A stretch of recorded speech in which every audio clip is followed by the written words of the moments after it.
ELeague. Yeah, ELeague is an important discussion in my life right now. I'm doing ELeague. ELeague is cool. I didn't get to tell you guys. They announced us very late, and by the time they announced us, I didn't get to talk to the stream about it. I'm really happy that I am doing ELeague. Injustice, if you guys didn't know, was the first fighting game that I ever competed in or was interested in taking seriously in 2013, which is crazy to me because that's like 4 years ago now. Almost 5 years ago. It's getting there. Damn, that's crazy to think about. So yeah, I've always loved NRS games. It's the games that I kind of like came up on. And the NRS scene has always been kind of like the redheaded stepchild of the FGC in a lot of ways. You know? It's kind of always had that reputation of being like kind of, I don't know. Like, you know, Street Fighter's younger, less loved sibling or something like that. I think... So I was having a funny conversation. Let me put on some tunes. I was having a funny conversation with Rip about this, actually. And it's really interesting. What's a good... All right. I was having a funny conversation with Rip about this. And the interesting thing about the fighting game community is that every community that's not Street Fighter thinks that they are the redheaded stepchild of the FGC, or feels that they are, right? Or feels that they don't get the love that other games get. Street Fighter is the only game that doesn't feel that way, right? Street Fighter is the only game where it's like, yeah, well, we're the center of everybody's attention, right?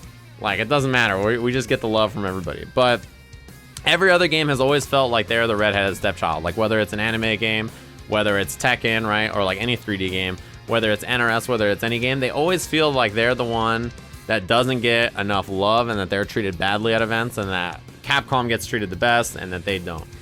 Is there validity to that? Of course. There's a ton. It's less so now than it used to be. But yeah, I put on Ken's theme because Street Fighter music doesn't get flagged on YouTube generally. That's the reason I put it on. Oh, you know what? I have a better theme to put on. But yeah. See, you say anime is the true redheaded stepchild, but if you ask an NRS player would say NRS is the true redheaded stepchild. If you ask the 3D player, they'd be like, yeah, you know, this game is the true redheaded stepchild, etc. But NRS scene, I've always felt like feels extra like the redheaded stepchild. You know what I mean? We always, like, the NRS scene has always felt that way. And it's definitely super true. Like, I don't know, NRS always gets bodied at majors, or used to anyway, in the sense that, like, it's always missing consoles or DLC or, I don't know, a bracket with seating or something. There's always some bullshit that's happening when NRS is at a major. Because I started in the NRS community, and a lot of at the time, I've told this before, but at the time, the idea was that, like, if you weren't a Street Fighter player, then your game was whack, and your game was not difficult to play. Like, if me, the superior Capcom player, wanted to play your game, it's so easy, and your scene sucks so bad that I could play for a month and be the best player in the game. Like, I could get top 8s, no problem, right? That was the mentality that was prevalent when I started playing in tournaments, right? You would have guys that would go 0-2 at their locals for Street Fighter that would tell you, man, if I just played Killer Instinct or Injustice for a month, I'd make top 8 in that game, no problem. I would destroy everybody. And like, I played Street Fighter for a month and I could beat them, right? But it didn't matter because in their brains, they're still like, yeah, like, if I played your game, I would just win and I'd beat everybody in your game because everybody sucks. So that's like that was the mentality that was popular at the time, right? You would hear a lot of Capcom players say that. And I mean, not Capcom, is not the right word, Street Fighter players. So NRS has always felt like sort of like the redheaded stepchild for that reason. A lot of people have always talked shit about NRS players and other games too, not just them, but NRS has felt that way for a long time. And I knew about it when I was an NRS player, right? Capcom players would always talk shit about NRS games, and it's still popular, right? There's still sort of, like, anytime Injustice comes up, like, I've done match analysis on here for Injustice, and people are just like, man, Injustice fucking sucks. Why do you even have this game on here? This shit is fucking whack. Like, why would you do this, right? So they've always sort of felt that chip on their shoulder. So there's always been that mentality of that NRS scene is not getting maybe the love or support it deserves. People said that about Evo commentary when Eris and David used to do Evo commentary, right? People used to be very mad at that because neither of them were NRS guys, even though they played NRS games and enjoyed NRS games. Like, they're not NRS guys, so it was like somebody wasn't doing the commentary that they liked. This year, David and Katana Prime did it, which I think most people were happy about because KP is obviously an NRS guy, and David is an NRS guy, sort of. You know, you put the quotes there, he's like, sort of. We'll give it to him. Even though that guy has chosen to do an NRS top 8 over like doing, you know, another top 8 for like 4 years at Evo or something, right? But yeah, it's sort of weird in that aspect. So you can understand that when ELeague was announced, and 4 of the people who got announced were the same people who did the Street Fighter ELeague. Adding in KP and David, people would be upset about it because they're like, where's ketchup and mustard? By the way, did you hear Z call him and Rip wasabi and curry on commentary? I didn't hear it, but they told me about it, and that killed me. What's it? I didn't hear it, but I heard about it, so I was like, man, that's fucking wild. I have to go back and look at that. That must be good. If someone finds a clip of that, let me know. But yeah, like, you know, when they heard the announcement, I'm sure a lot of people were really upset, and like, you know, that for us, a lot of us were like, I don't know. Like me, I know a lot about NRS games, so I don't really mind that much.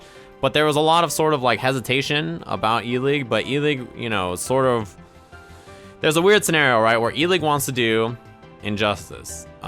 What they know about the fighting game community is limited to what we did with Street Fighter, and they know that they really think that for on-air talent, we know what we're doing, and we're not gonna freak out on TV, right? We're not gonna panic on TV.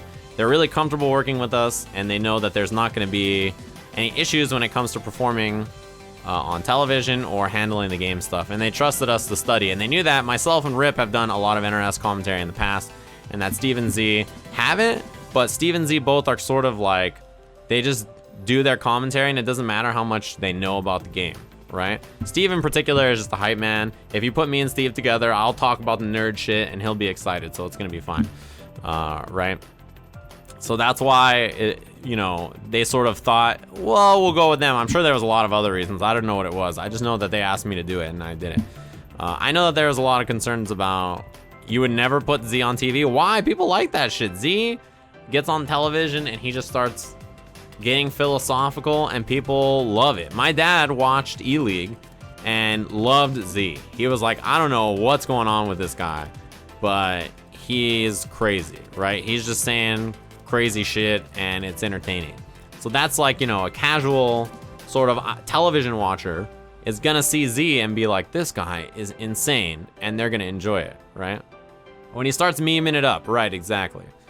I'm sure that that's sort of how they think about it. So in a lot of ways, it seems like, you know, Z is gonna say some crazy shit. There's no way he doesn't say some crazy shit on commentary, honestly. I was thinking about what he would say, and I was just imagining, like, what's it called? I was just imagining, like, Deadshot fighting Harley Quinn. And you know how Deadshot is Will Smith in Suicide Squad? I can just hear Z saying Will Smith, and then you know how Harley throws the trait and it's the hyena? I could just see the hyena running, and then Z saying something about how Will Smith in I Am Legend puts the dog down because the hyena, he's like, he's got to use the gun to put the dog down, I Am Legend, and he just starts yelling shit because he's a crazy person. I'm sure that stuff like that would kill on television, right? That's just sort of how Z goes. That was the image I had. The first thing I thought of when I thought about Z being on TV commentating Injustice. That's like the first thing that I saw. I was like, man, he's gonna say some shit like that, and it's gonna be crazy. Like, no one's gonna be ready for that. I wouldn't be ready for it. I don't know what the hell I would say if he said that. Are you calling me artistic? Come on, man. He's so unpredictable, you know? He's an unpredictable fellow. But yeah, and then obviously people don't like Richard hosting. It's hard because Richard is there for a number of reasons. If you guys watch the Street Fighter ELeague, then you know that, first of all, he's good. He's a good host. But second of all, the reason he's on the desk is because he's there to be the everyman and just be like, I've never heard what a Diego is. Who the fuck is a Diego Uma Juarez? And we just answer the questions. So it's somebody that they trust to host on television and knows what he's doing in terms of being the everyman. So I get why people don't like him for a lot of reasons, right? And, you know, he doesn't make it easy on himself sometimes, but, you know, what can you do? They're not going to take Richard off of the desk. That's their boy, right? So you just sort of have to accept that with ELeague, even if you don't like him. Right, and there's continuity, for sure. I mean, that's part of having the 4 of us back as well, right? Ume tacos. Yeah, a lot of people don't like Richard for a bunch of reasons, right? He's a great host. I don't know that there's anybody in fighting games that could do the hosting on the desk the way he could. I don't think there's anybody close. I actually don't think I've worked with anybody who is close to as good of a host as he is. I don't think I have. And I think that the closest thing to somebody as a desk host in fighting games is probably me, right? If there was going to be a desk that was going to be hosted in fighting games, because I've done it for stuff like Final Round. I did it at Capcom Cup last year. I hosted the jump off at Evo. Like, I've done a lot of desk hosting, probably the most in anybody who has done fighting games, and I'm like not even 1/5 as good as Richard. He's super good at what he does. Right? I don't think that we have anybody that's close that can do it at that level. So, you know, I don't want Richard's job. I did Richard's job one night at ELeague when he got sick, and it was fucking stressful. Dude, you know what it's like when I'm sitting there, right? I'm sitting there, and like I have fucking a stack of note cards, like 6 things that I have to say, and I'm writing out my shorthand to try to remember it. And in my ear, the producer's like, all right, we're gonna come back from this. You guys have 1.5 minutes to talk, and you have to finish your last word on 1.5 minutes flat. And I'm just like, oh my fucking God. So I come back and I'm like, welcome back to the G Fuel ELeague Arena. Hopefully you guys enjoyed that match. Give me your thoughts. And then Steve's like, well, blah, blah, blah. And he starts talking. I'm like, shit, it's been 30 seconds. All right, I got 30 seconds left to give it to that guy. Then I have to bring it back to me. Then I have to read these ticket sales. Then I have to throw it to a break. And I have to do this in a minute. And I'm like, all right, fuck, here we go. Fucking boom, take it back to me. Clash for cash, read this shit. Boom, do this shit. And it's like, it's a lot on the brain, right? Like, you have to do so much shit at once. It's like all over the place. But I did it one night, and I'll tell you this, Richard, at that night made me appreciate how good he was as a desk host. I was like, this is fucking impossible. It's like, you have to do all of that, and in your ear, like, I'm doing this, I'm reading the things, in your ear, the producer's like, all right, 15 seconds, and you're just like, oh my fuck, and you're reading this, and 10 seconds, you're like, oh shit, all right, we gotta fucking, hopefully you guys have been enjoying 5 seconds. The fucking ELeague Injustice 2 World Champion Series presented by PlayStation 4. We're going to a break. See you guys next time. It's crazy. It's crazy. It's hard to do. But it's doable. Once I had some practice, it was better. But yeah, you realize that Richard is a pro because he's done it so many times, right? So it's hard to do for sure. Yeah, getting technical is my favorite shit to do, honestly. Getting technical is great because I'm so used to drawing on the screen anyway, right? Like when I do this, I just draw on the screen. So getting technical to me, I'm like, yeah, so this shit's right here. Boom, ba-boom, draw this right here. It's great. But the problem for me is that I have to draw with a pen, and I'm so used to drawing with a mouse. You know, on here I draw with a mouse. So like if I'm doing this, right, I'm drawing with a mouse. If I'm drawing over here, this is a mouse. So I'm so used to freehanding with a mouse. I'm like, all right, as you can see here, he almost had V trigger. So if he did the V skill punch, he would have had the, you know, whatever, and then he would have blah, blah, blah, right? That would have been so much easier. But then I have to do it with a fucking pen, and I'm just like, all right, well, if you look at the health bar down here, you got the arrow and the V skill. Like, fuck. It's so much harder. I use whiteboard and XSplit to draw on the screen. Did I talk about Kotaku writers yet? The only thing that I thought was funny was the name of that thread when it was on Kappa. I don't know if you guys saw it. You know, the whole Kotaku writer thing is what it is. Like, Ian has reasons that he should be upset about everything that's going on, and I understand those reasons.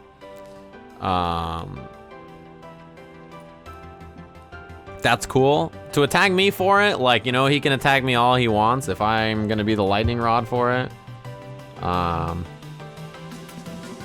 Then that's fine to me. Like, if he wants to talk shit, it's totally fine. Like, if he is going to attack, oh, it was you that made the thread? That's funny, thank you. That thread title was funny. If he's going to attack me for what I have done or whatever, or haven't done, and all that stuff, and just blame me for stuff, that's fine, right? Like, I've never said anything personally about him or his work or anything like that. So if he wants to talk shit on me, go for it. It's not a big deal. I hear enough shit on the internet anyway that one additional voice is not a big deal. Right? It's not a big deal.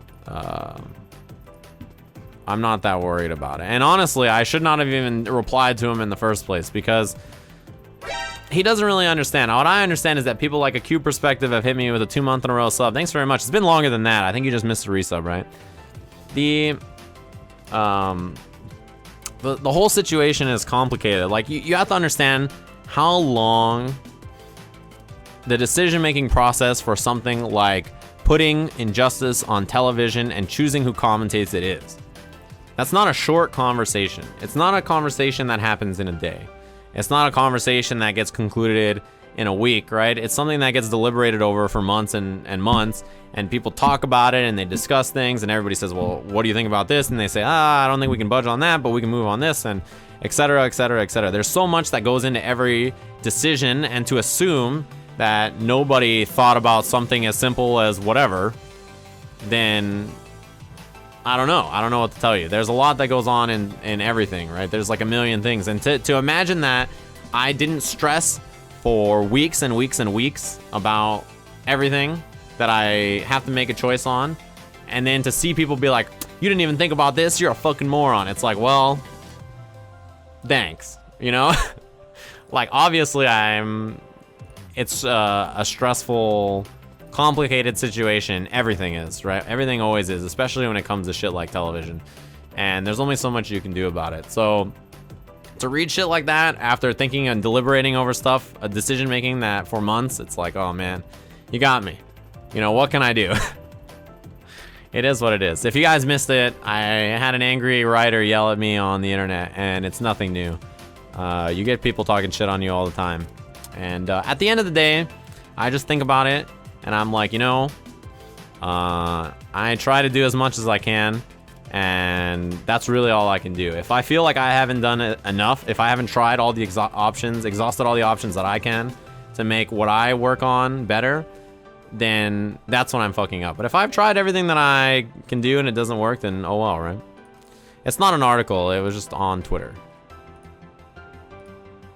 I have to rearrange the landscape of esports. Jesus. All right, that sounds great. Yeah.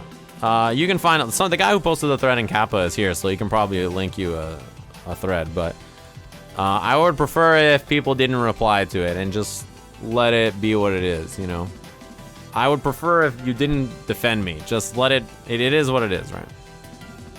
The moral of the story is I do my best, and if my best isn't good enough, then my bad, I'll try harder. But there's only so much you can do, you know?